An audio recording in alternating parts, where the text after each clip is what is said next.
Travis, tell me where Ethan is. Now. I'm giving the sleeper what he wants. What all of us want.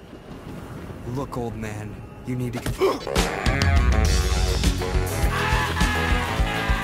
So there you have it, The Vanishing of Ethan Carter is so-called exploration adventure game, and it's created by the Astronauts, the studio led by Adrian Chmielarz, the guy behind the games like The Painkiller or Bulletstorm, and anyway, it's their debut game as a new independent studio.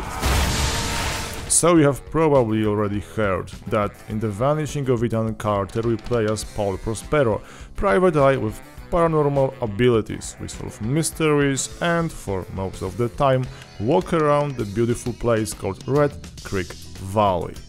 I've learned two things in my life. No place is truly quiet, and nowhere is really ordinary. Indeed, because it is an exploration adventure game, we have to deal with lots of walking.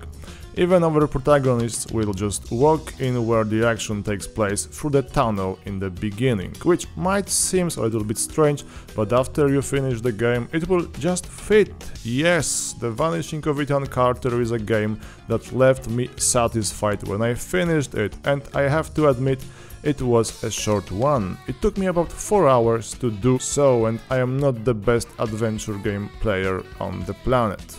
But firstly, I was stunned by the visuals and the music. Even the voice acting and dialogues wasn't that bad. The graphics are top-notch even for the AAA title, mostly because of the excessive use of the photogrammetry, technology that literally lets you scan just anything into the computer.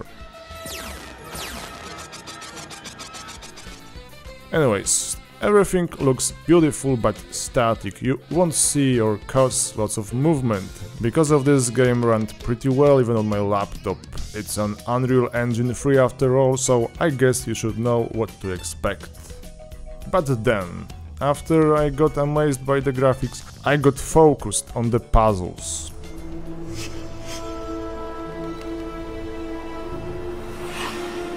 Most of them will try to help our private eye to understand what exactly happened at Red Creek Valley.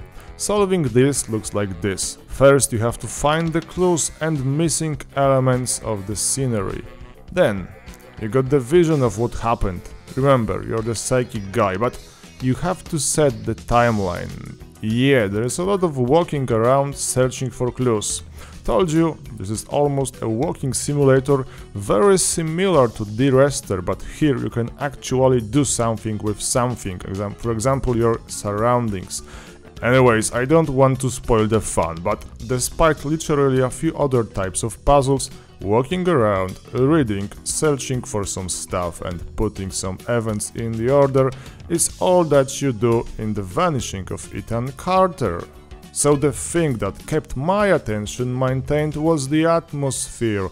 Let's be honest, the game is pretty easy for the adventure game veteran, quite short, but as a whole, it's a very nice indie title with the twist ending. We don't get these kind of games very often. The only silly problem was the save game system, which was based on autosaves, and I sometimes got angry because you never knows when the game will do it, which fortunately didn't happen very often because I was sticked to the end. And I guess that's the final recommendation. I guess the save system can still be patched, but even left like this now, I enjoyed The Vanishing of Ethan Carter as a fan of an artsy, atmosphere-driven adventure games. See you!